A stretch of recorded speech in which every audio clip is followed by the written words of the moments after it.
What's up guys, welcome back to the channel. It's your boy Dominic Rich, and in today's video I'll be doing a recap of the remaining 3 fourth round EFL Cup fixtures, or maybe I should just say, I don't know why I refrain from saying Carabao Cup fixtures, not EFL. It is the EFL, but it is the Carabao Cup. Energy drink cup, as Adnan said in his comment.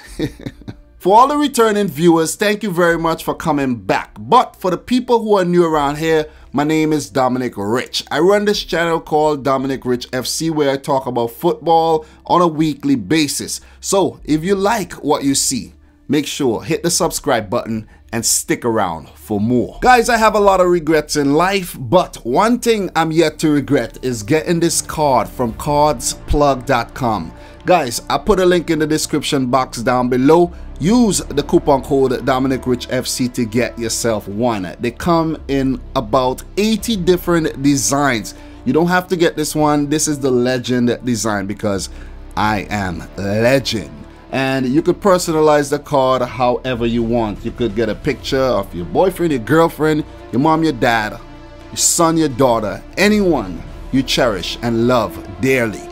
Get them one of these cards. They will love it. In the first set of fourth round Carabao Cup fixtures, Colchester defeated Crawley Town, Everton got past Watford, Oxford United defeated Sunderland, Leicester City defeated Burton, and my team Manchester City brushed past Southampton. If you're interested in watching the recap for those matches, I'll put a link in the description box down below. But the reason I'm back is to discuss the final 3 fixtures that were played today, Wednesday the 30th of October 2019. We had matches between Aston Villa and Wolves, Chelsea versus Man United, and the big one, the best one, between Liverpool and Arsenal. So guys, grab a snack and a glass of your favorite beverage. Sit back, relax, and enjoy. Aston Villa 2, Wolverhampton Wanderers 1. I'm really disappointed in Wolves because I did predict them to win this game, but Nuno Espirito Santo made 11 changes to the team that played over the weekend. So it's hard to have continuity and rhythm, and they lost. They were outplayed by Aston Villa, who also made quite a bit of changes. I think it's only 2 of the players who started over the weekend featured in the 11. So both teams fresh 11, but Aston Villa with the home advantage and seemingly the higher quality and caliber of players came out 2-1 winners.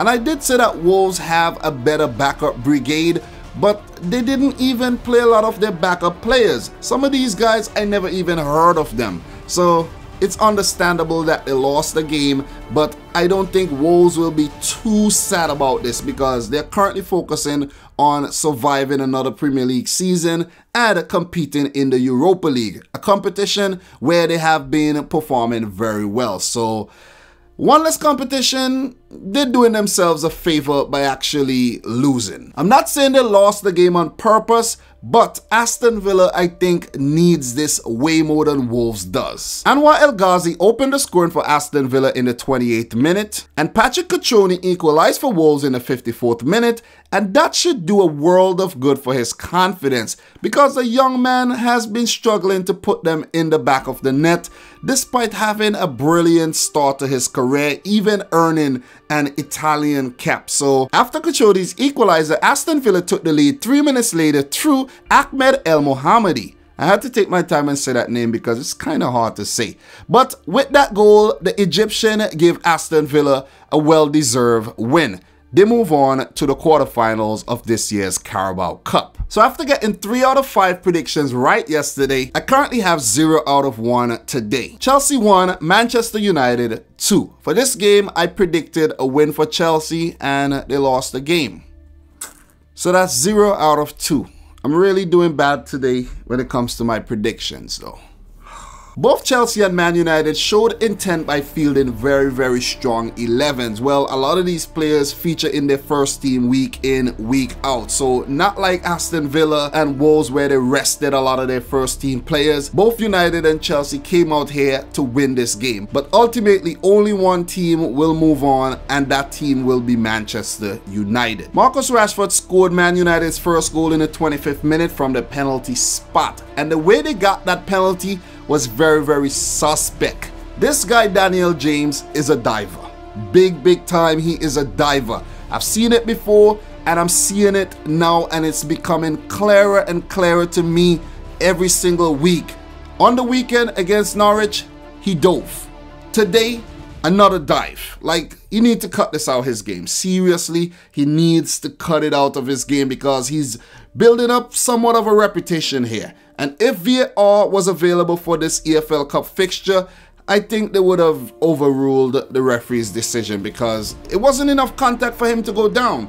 So, Daniel James, you need to cut that shit out, okay? Despite Marcus Rashford not doing so well from the penalty spot this season, he stepped up to dispatch brilliantly. Michy Batshuayi equalized for Chelsea in the 61st minute, but Marcus Rashford would score the winner in the 73rd minute from a direct free kick. And I know I criticized Marcus Rashford a lot this season, but after the last international break when he scored a few goals for England, he looked like a player transformed. So I guess I can't call him Marcus Trashford anymore because he is playing well. He is playing like a player high on confidence. And I'm happy for the young man. Seriously, I am happy for him. This loss brought an end to Chelsea's brilliant run where they went like 7 games unbeaten. So I don't think he should worry about this too much. I think Man United are actually doing Chelsea a favor by knocking them out of the Carabao Cup. So one less competition for Frank Lampard and his boys to focus on. They're trying to gel and they don't need the distraction of the EFL Cup. As for Ole Gunnar Solskjaer and Man United, they needed this win more. They were under way more pressure. And with this win, they continue their very good run of form where they have gone about 10 to 11 games, only losing once, I think. So Man United, they're kind of flying under the radar, guys, but we got to keep an eye on them. We got to keep an eye on this team. And for the game that most of you guys have been waiting for, Liverpool 5, Arsenal 5, Liverpool wins 5-4 in the penalty shootout. What a game, man. What a game. Guys, I was watching this game while I was at work. I worked 12 hours today, but I made sure I caught that game. I listened to some, and when I was finished with my work, I sat down and I soaked in that brilliant game, which was a great advert for the Carabao Cup. It needed this. It needed a match like this. Guys, it was such an entertaining fixture. We as fans deserve this. Seriously. It was a spectacle. It was a spectacle. And it's a game that none of us who saw this would forget. We won't, I for sure won't forget this game. Unai Emery and his boys really needed this win after giving up a 2-0 lead over the weekend in the Premier League and the match before they lost to Sheffield United. They struggled in the Europa League against Vitoria Guimaraes, and coming into this match, it would have done a whole lot of good for their confidence if they defeated Liverpool at Anfield. But it seems as if Anfield is definitely a fortress that cannot be breached. Who is gonna be the first team to breach Anfield for the first time since 2017? Guys, is it gonna be Manchester City on November 10th? But let's not get sidetracked here. Let's get back to this match. Oh man, what a game. What a game. Jurgen Klopp, I think he wasn't really trying to win this game. Seriously, he wasn't trying. When you look at the lineup that he fielded, he wasn't trying to win this. He was just telling the young boys, like, go out there, have some fun. Some of the French players go out there, you know, get some minutes under your belt. Whatever the result, I'm gonna still be happy with you guys. And the guys went out there and they showed immense determination and they defeated Arsenal. It's like, I'm like, wow. My prediction for this game was a Liverpool win, but I expected Klopp to at least play a couple of his stars in this game, and he didn't play the top 3. He didn't play no Mane, no Firmino, no Mohamed Salah, no Wijnaldum, no Henderson, no Alexander-Arnold, no Robertson, no Van Dijk, no Alisson, no Adrian, no Fabinho. And they still defeated Arsenal, who fielded a lot of players who has been part of their first team this season. They had Mesut Ozil, who is coming back after being frozen out of the team for quite a while, and his presence was definitely felt in Arsenal's midfield. They had Saka, Martinelli, Maitland-Niles, Torreira, Willock, Kolasinac, Holden, Mustafi, Bellerin, and Emiliano Martinez in goal. These are all players who have been turning out quite regular-ish this season, maybe with the exception of the goalkeeper and Mustafi and, you know, Bellerin and these guys coming back from injury, but these are first team players. They even brought Guendouzi and Ceballos off the bench along with Kieran Tierney. But for Liverpool, Klopp chose to play the youth along with a few, you know, guys on the fringe like Origi played, Milner played, Joe Gomez played, Naby Keita, Adam Lallana, Oxlade-Chamberlain. So when you really look at it, it was a pretty strong 11. But with guys like Harvey Elliott, who has only played once for the first team, Ryan Brewster, Sepp Vandenberg, not Van Dijk, but Vandenberg, Nico Williams, and Kelleher in goal with Curtis Jones and Chirivella coming off the bench, Klopp didn't even use a third substitute. That shows you how much he wasn't even trying to win. But these players, these Liverpool players, these guys played with heart, and that's why they won the game. They wanted this win way more than Arsenal did, because if they didn't win this game, we won't see a lot of these players throughout the rest of the season. Maybe in the FA Cup or if there's an injury crisis, but otherwise, we won't be seeing these guys. 5-5. Let's talk a bit about these goals, guys. We had 10 of them, plus we had 9 penalty goals. So there were 19 goals basically in this game. It was just a goal fest. It was one wide open contest where the attackers were quite brilliant. The midfield was on point, but the defense was quite poor. And I'm not going to be too harsh on the players here, but for guys like Mustafi and Rob Holding, I expect better from them. On Liverpool's end, Sepp Vandenberg, you can't really expect too much from him. He's quite inexperienced. Joe Gomez looked really good today as well. Left back, right back, well, Milner, he made a mistake. The right back, Nico Williams, was quite solid on the day as well. The goalkeepers did not have a fun day at all. Kelleher, guilty of spilling the ball twice. His handling wasn't on point today, and then he got beaten 3 other times. Emiliano Martinez, maybe he needs to work on his positioning. Got beaten way too easy, but the goals were magnificent, but still, he could have pulled off something spectacular. None of the goalkeepers did anything spectacular today, not from what I could recall. The first goal of this game was scored by Liverpool in the 6th minute, courtesy of a Scrodan Mustafi own goal. It was disaster class epitomized by the German here. A ball came in, squared in, he tried to clear it, missed it. It hit his other knee and it went into the back of the net. And I'm like, oh my God, it's gonna be painful to watch today. Lucas Torreira equalized for Arsenal 13 minutes later after Saka's shot was saved by Kelleher and Torreira was on the spot to tap in. Again, poor defending by Liverpool. Someone should have been there to deal with that rebound. Arsenal went ahead in the 26th minute when Gabriel Martinelli slotted home from close range to bring up his 6th goal in 7 appearances this season. And at that time I was saying to myself, yeah boy, Arsenal, they came back from behind and they're surely gonna win this game now. But I was wrong. Arsenal went 3-1 up in the 36th minute when Saka's square was tapped in once again by Gabriel Martinelli, making it 7 goals in 7 games this season for the Gunners. And again, I'm like, ooh, definitely Arsenal are going on to the quarterfinals here. But I was wrong. Once again, another defensive blunder by Liverpool with Elliott giving away the ball. With Liverpool trying to get back into the game, there was a handball shout on Hector Bellerin in the 40th minute, but it wasn't given. And as I said earlier, no VAR, so we couldn't see a review. But when I look back at it, guys, it was not a penalty. It was too close and Hector Bellerin couldn't do anything. It was way too close. But we have seen those given in the past, but on the day it wasn't, rightfully. Before the halftime whistle blew, we saw another goal. Harvey Elliott went down in the box, referee pointed to the spot, James Milner stepped up and slotted away beautifully. My thoughts on that penalty, it wasn't a penalty. Harvey Elliott went down way too easy.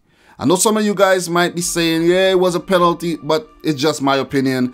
I don't think it was a penalty. Also, before the halftime whistle, Gabriel Martinelli did get a brilliant chance to complete a hat-trick, but he put his header straight into the palms of Kelleher. And immediately down the other end, Divock Origi did get a similar chance to head the ball into the back of the net, but he fluffed that one as well. So a 3-2 in favor of Arsenal going into the halftime break. Unai Emery and his boys knew what they needed to do. Hold what you have and prevent Liverpool from scoring. But it would be Arsenal who would go 4-2 up in the 54th minute when an undercooked back pass by James Milner was pounced on by Ainsley Maitland-Niles. He did his thing, it got to Ozil, who flicked it back nicely, and Maitland-Niles put it in the back of the net. And I was like, oh, it's over. No way Liverpool are gonna come back from this. It's not gonna happen today. I don't care where they're playing, Anfield or wherever, it's not happening today. No way. This is Arsenal's game, for sure. But, oh my God. Oh man. They do know how to capitulate. They know how to capitulate. Oh, if there's any team who's gonna fuck up a lead like that, it's Arsenal. 4 minutes later, Oxlade-Chamberlain would score one of the most brilliant goals you could ever see. And he continued where he left off last week against Genk when he scored 2 brilliant goals. So it was 3-4, still in favor of Arsenal. And I'm like, Liverpool still can't catch Arsenal here. But after some sloppy stuff in defense from Arsenal, Divock Origi got a ball and he scored another brilliant goal. Guys, we had some spectacular goals in this match, and this has to be up there with one of the best. And they were level again. They were level, and I'm like, no way, no, I can't believe this. 4-4 after being 4-2 down. Like, Liverpool, you got to be kidding. Liverpool, what are you guys having for dinner? What are you guys having for breakfast? What is Klopp telling you guys in that dressing room to have you so pumped up, to have you so determined, and to have you coming back from, you know, these somewhat kind of, it's not impossible, but improbable score lines, man. And I'm thinking back from that Barcelona 3-0 down at the Camp Nou, coming back to Anfield and defeating them 4-0 to go on to win the Champions League. Like, Liverpool, man, come on. Whew. You guys are good. Seriously. I thought Arsenal had this game. But anyways, there's more. There's more. Unai Emery did something really silly. He took off Mesut Ozil, who was kind of controlling the midfield quite well, and he brought on Matteo Guendouzi. Don't know why he did that, but I don't know why he did that, seriously. But soon after that, Martinelli had another brilliant chance to complete his hat-trick, and he fluffed it again. And when they look back at these chances not taken, they would see where they actually lost the game, because they could have been, what, 6 up, and it would have been somewhat of an unassailable lead against this very, very, very determined, very, very unrelenting Liverpool team, this very tenacious Liverpool team. Who knows, maybe they would have equalized if Arsenal scored 6 on the day. With the game level at 4-4 and you thought it was over, we ain't gonna see no more goals, Joe Willock pulled one out of the top drawer. Oh my God, that one was the best one of them all. That Willock goal, he got the ball from the halfway mark, he ran at the Liverpool defense, and he just shot from distance, and it curled into the V. I was like, oh guys, I was like, oh my God, what did I just witness here? That was simply ridiculous. And he celebrated with that slide and everything, and it was just perfect. It was just picture perfect. Arsenal back in the lead 5-4, and I'm like, oh man, Liverpool are gonna lose this game. But oh my goodness, this team just never ever give up. They just never give up. They fought to the end, and they picked up a 5th fucking goal. But you have to give Liverpool's youngsters a lot of credit for this goal, man. Ryan Brewster just holding up the ball very well, passing it to Williams, who crosses it in nicely to Divock Origi, not being closed down by any Arsenal defender. And oh my God, what a volley to beat Emiliano Martinez in goal. 5-5, and I'm like, oh my God, Liverpool are surely gonna go on to win this game today. And I'm like, this was a ridiculous game. It was a spectacle to behold. I simply loved it. I loved it. My team wasn't playing, but I enjoyed it fully, thoroughly, wholeheartedly enjoyed it. So with the match ending in a 5-5 draw, it went straight to penalties. So it was up to Emiliano Martinez and Kelleher to be the heroes for their teams. And it turned out to be Kelleher in the end, who pulled off a brilliant save from that Dani Ceballos penalty. But it wasn't a bad penalty taken by Ceballos, but Kelleher went the right way. Maitland-Niles, Bellerin, Martinelli, and Guendouzi scored their PKs for Arsenal, while Milner, Lallana, Curtis Jones, Divock Origi, and Ryan Brewster slotted in for Liverpool. So with that win, Liverpool would move on to the quarterfinals to join Man United, Man City, Leicester, Everton, Aston Villa, Colchester, and Oxford United. So those would be the last 8 teams left in this season's Carabao Cup. The draw would be tomorrow, Thursday the 31st of October. For my ideal matchups, who do I want to see get drawn against each other? I want to see the Manchester derby. Man United versus Manchester City. I want to see the Merseyside derby. Liverpool versus Everton. Then I would like to see Colchester take on Oxford. Reasoning behind that is because I want to see one of these teams in the semi-finals, and Leicester against Aston Villa. So congratulations to all the teams who move on to the next round. May the best teams win. And guys, I must say this. I'm here saying that I want Man United and Manchester City to meet in the quarterfinals, but guys, you know that Man City is going to draw Oxford or Colchester. I don't know what it is, but we always get a kind draw in cup matches. Champions League or even FA Cup, EFL Cup, we always get kind draws. I really don't know why, but we always seem to do. But let me say this right now.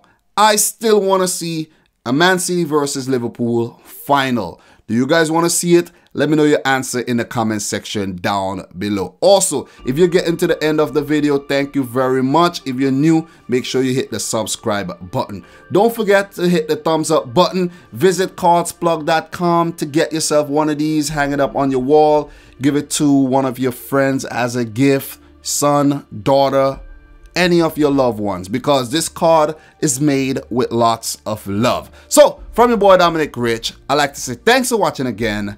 Peace out. Rich Squad. Are you not entertained? Because I was.